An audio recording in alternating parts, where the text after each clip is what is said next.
তর্ক বিতর্ক শুরু করার পরে আমাদের লোকজন তর্ক করা শুরু করছে। আমি তাদেরকে যখন সরাইতে গেছি তখন ওই ফাঁকি তারা আমাকে হামলা করছে।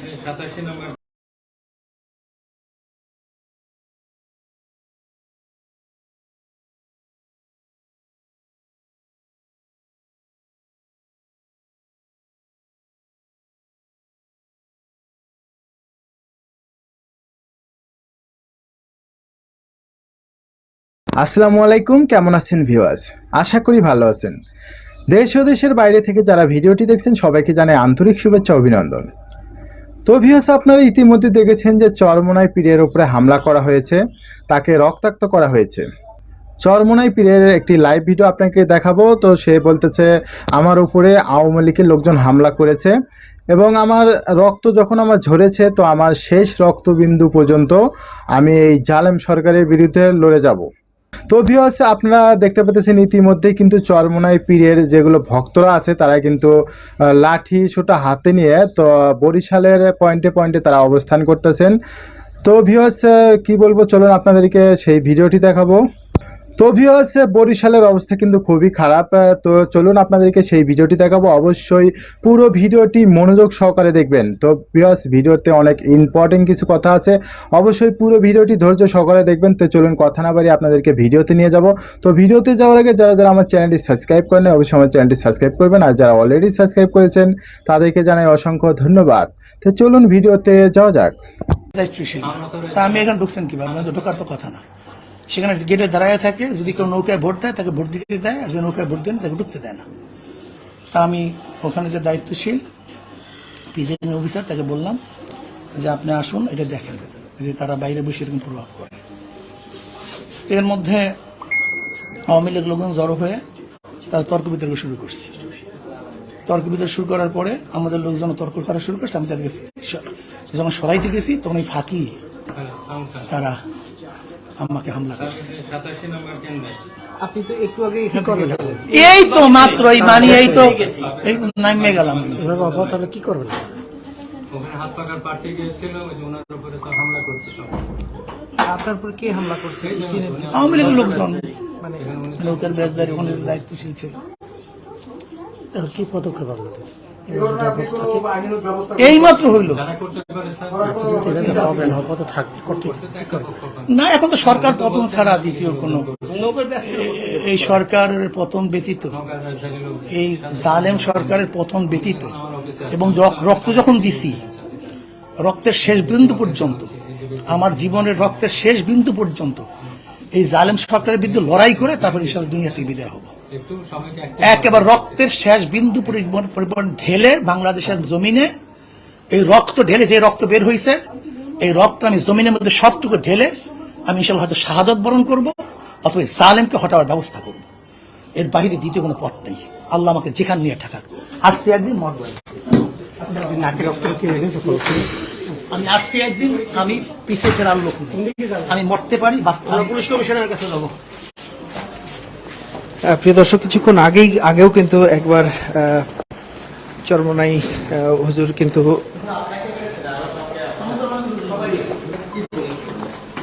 আমি কথা বলতেছিলাম, কিছু বলে নাই, অতর্কিত আক্রমণ, শুধু কথা বলতেছিলাম যে ভাই এখানে 200 গজের মধ্যে তো আপনি কাউকে বলতে পারেন না যে ভোট দেন, ভোট চাইতে পারেন না, এটা আইন আছে। তা আপনি এখানে গেটের মধ্যে দাঁড়াই থাকেন কেন? বোরকা পরা কোনো লোক ঢুকতে দেন না, হাত পাটায় ভোট দিবে, তারা ঢুকতে দেবেন না। কি বলে বোরকা পরা লোকজন দেখলে কি তাহলে না, হ্যাঁ ভোট হয়ে গেছে, আপনি যান, ঢুকতে পারেন। একজন 7 বার ঘুরে তারপর ঢুকছে। আমি আমি আমি ওই তো আওয়ামী লীগের লোকজন যারা আছে তারা আমাকে আঘাত করছে। তা আমি আমার লোকজনকে বলছি এটা কোন কেন্দ্র? এই 22 নম্বর ওয়ার্ড,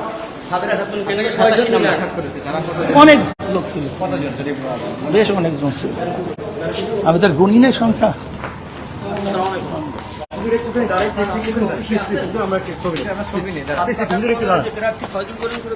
সব ফাড়াই ফেলাইছে, রক্ত মুক্ত বাইর করে তার মাথাটা আরো সাবেরা খাতুন, আপনারা দুজন ছিলেন একসাথে? আমরা সবাই ছিলাম। আচ্ছা, কি হলো ঘটনাটা? আমি ওখানে কেন্দ্র পরিদর্শন করছি, মানে গেটে নৌকা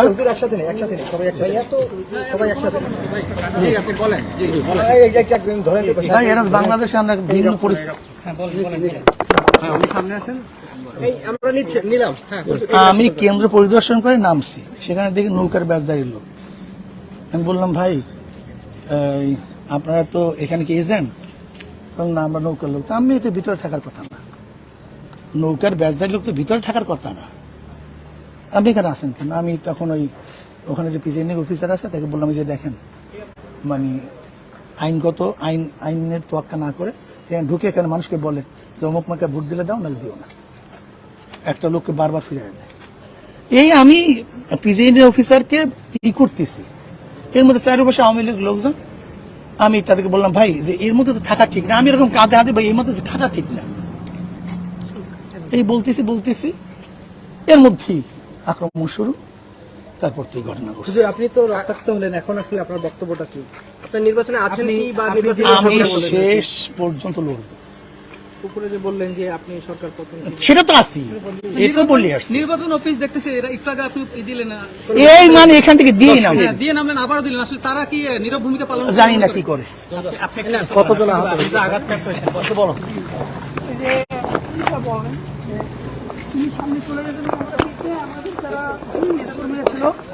তারা কথা বলতেছিল যে আপনারা কেউ এখানে ঝামেলা করেন না, আপনারা তো কেউ এই রাইট রাখেন না যে কেউ জিজ্ঞাসা করার যে কেউ জিজ্ঞাসা করার যে আপনি কাকে ভোট দিবেন বা কিছু। তো এই বিষয় নিয়ে আমরা তর্কাতর্কি করতেছি।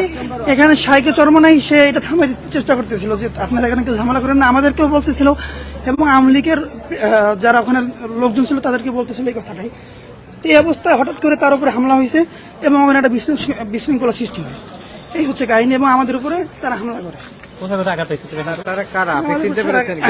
হ্যাঁ, চিনতে পারবো আমি, চেহারা দেখলে অবশ্যই। তাদের নাম তো বলতে পারবো না, কিন্তু তারা সবাই নৌকার প্রার্থী এবং আমাদেরকে তারা বিভিন্ন ধরনের খারাপ ভাষা বলতেছিল এবং বলতেছিল সব এখানে সব ভোট নৌকার পড়বে, এখানে অন্য কোনো ভোট পড়তে পারবে না, এবং এক পর্যায়ে তারা ক্ষিপ্ত হয়ে যায়।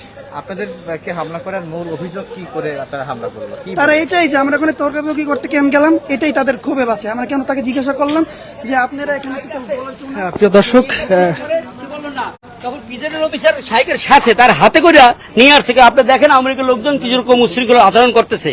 এবার আওয়ামী লীগের ওই জায়গায় যে দায়িত্বশীল ছিল তার কাঁধে আমাদের প্রার্থী শাইকের চরমানের হাত থেকে বলতেছেন ভাই আমরা তো একই, আপনারা পরিবেশ নষ্ট করেন কেন? কিন্তু এই অবস্থায় তারা অতর্কিতভাবে শাইকের উপর হামলা করছে এবং আমরা যারা ছিলাম প্রত্যেকের উপর হামলা করছে এবং সেটা মারমুখী আচরণ নিয়ে। এবং তারা নির্বাচন অফিসে আবারও অভিযোগ দিলেন। আমরা নির্বাচন অফিসে মাত্র 10 মিনিট আগে অভিযোগ দিয়ে গেছি যে 2 নম্বর ওয়ার্ডে একাদের স্কুলের সামনে শাইকের উপর মাত্র 1 ঘন্টা আগে একবার হামলা হয়েছে। সেই অভিযোগ দিয়ে আমরা লিখিত অভিযোগ দিছি। লিখিত অভিযোগ দেওয়ার 10 মিনিটের মাথায় আমরা প্রথম কেন্দ্র গেলাম, এই যে সাবেরা খাতুন স্কুল 22 নম্বর ওয়ার্ডে, সেখানে আবার হামলা। আমরা জানি না কি হইতেছে। আজকে আপনারা দেখতেছেন আমাদের প্রার্থী শাইকা চরমনায় যে বাংলাদেশের লক্ষ মানুষের হৃদয়ের স্পন্দন, কোটি মানুষের আশার ভরসা, সে আজকে বরিশালে রক্তাক্ত। এটা বাংলাদেশের মানুষ দেখুক, বিশ্বের মানুষ দেখুক। হুজুর, আপনার ভোটারদের কাছে কোনো বার্তা আছে কিনা? আপনাকে তো বেশ কয়েকবার বেশ কয়েক জায়গায় হামলার শিকার হলেন, কি বলবেন আপনার ভোটারদের? আমি বলবো ভোটাররা ভোট দিতে থাকুক, আমরা শেষ পর্যন্ত ইনশাল্লাহ মাঠে আছি। ঠিক আছে। প্রিয় দর্শক, আপনারা দেখছেন সমকাল লাইভ, আর সমকাল লাইভে আমরা সরাসরি যুক্ত আছি জেলা রিটার্নিং কর্মকর্তার কার্যালয় থেকে। এখানে কিছুক্ষণ আগে কিন্তু হাতপাখার প্রার্থী ইসলামী আন্দোলন বাংলাদেশের মুফতি সৈয়দ মোহাম্মদ ফয়জুল করিম কিন্তু অভিযোগ করে গিয়েছিলেন যে তার উপর হামলার ঘটনা ঘটেছে, এবং তারপর কিন্তু তিনি এখানে পাশেই একটি কেন্দ্রে গিয়েছেন এবং সেখানে আবারও তার উপর হামলার ঘটনা ঘটে এবং তিনি রক্তাক্ত হয়েছেন।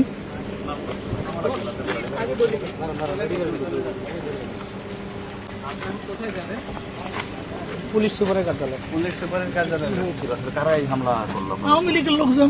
কোথায় বসে কন্টেন্ট কি হয়েছে? 22 নম্বর ওয়ার্ড সাবেরা খাতুন কেন্দ্র। আমি এইমাত্র পুলিশ কমিশনে অভিযোগ দিয়ে এখান থেকে এইমাত্র নির্বাচন কমিশনে, মানে এই 15 মিনিট আগে গিয়ে ওই সেন্টারে ওখানে পরিদর্শনের জন্য গেছি। গিয়ে দেখি ভিতরে আওয়ামী লীগের লোকজন। আমি প্রিজাইডিং অফিসারকে বললাম যে ভিতরে কি এজেন্ট ব্যতীত কেউ থাকার অনুমতি আছে? এখানে ভিতরে থাকবে কেন? আমি বললাম ভাই আপনি কি, আমি নরম ভাষায় বলছি আপনি কি এজেন্ট? এই কথা বলতে না বলতে আমি প্রিজাইডিং অফিসারকে দেখাইলাম যে দেখেন এই অবস্থাটা কি। এরপর আমি যখন বাইরে নিয়ে আসছি এর মধ্যে আওয়ামী লীগ আমি ওই তাদের সভাপতি সেক্রেটারি যারা ছিল তাদেরকে বললাম ভাই যে এরকম আমরা করি কেন? বেদবি মাফ করেন, আপনি যদি একটু দাঁড়াই বলতে পারেন আমাদের জন্য খুব ভালো হয়। আপনি অসুস্থ মানুষ, আমরা চাই নাই আপনাকে। ঠিক আছে, কোনো সমস্যা নেই। আপনি শুরু থেকে সংক্ষেপে কোথায় কি সংক্ষেপে, হ্যাঁ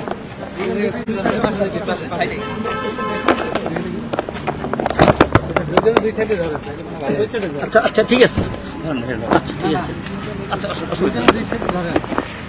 আচ্ছা অসুবিধা নেই, ঠিক আছে, ঠিক আছে। ওই পাশ থেকে দেন, ওই পাশ থেকে দেন, ওই পাশ থেকে, ওই পাশ থেকে দেন, ডান পাশ থেকে দেন, ওই যে আরো যারা যেগুলো আছে ডান পাশ থেকে দেন। জি জি যাবেন, জি প্লিজ। হুজুর কি হয়েছিল, কারা হামলা করলো? আমি এইমাত্র অভিযোগ করে 15 মিনিট আগে অভিযোগ করে আমি দিক থেকে রওনা করছি। এর মধ্যে আমাদের লোকজনকে বললাম তোমাদের এখানে অসুবিধা আছে? তার বলছে হুজুর এখানে আওয়ামী লীগের লোকজন গেটে দাঁড়িয়ে আছে, যারা আমাদের ভোট দিতে আসে, তারা বলছে তো ভিতরে ঢুকতে পারবো না। তা আমি নেমে ভিতরে গিয়ে প্রেসিডেন্ট অফিসারকে বললাম যে দেখেন যারা এখানে রিজেক্ট না তারা কি কম্পাউন্ডের মধ্যে থাকতে পারে কিনা।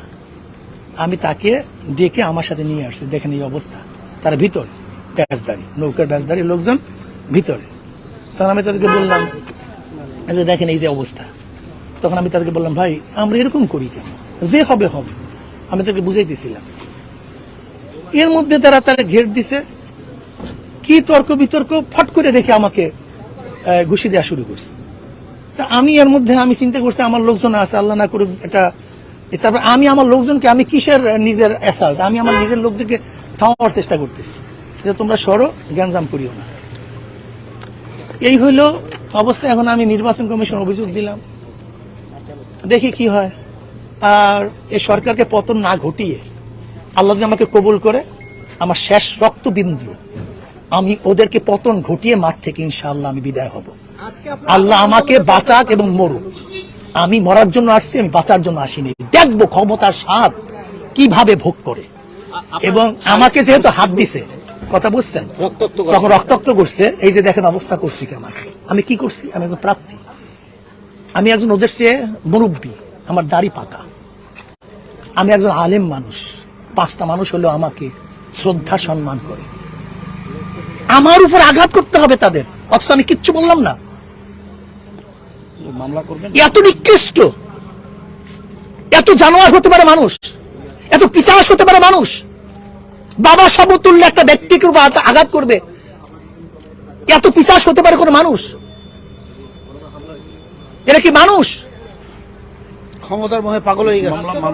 মামলা তো করবই, মামলা করা হবে, আইনগত জানা যাবে, আমরা সব হ্যাঁ? দেব।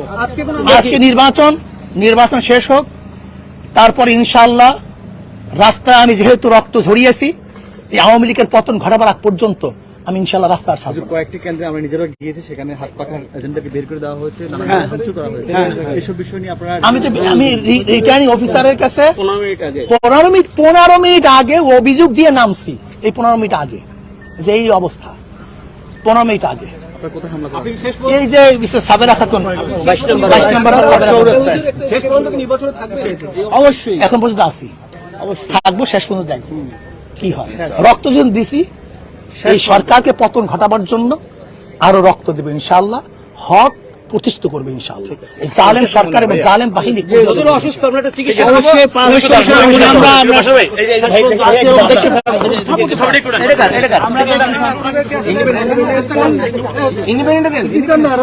প্রিয় দর্শক, কথা বলছিলেন চরমনাই পীর সাহেব এবং তিনি বলছিলেন যে 87 নম্বর কেন্দ্র, 87 নম্বর কেন্দ্র। একটু ঘুরে দাঁড়ান,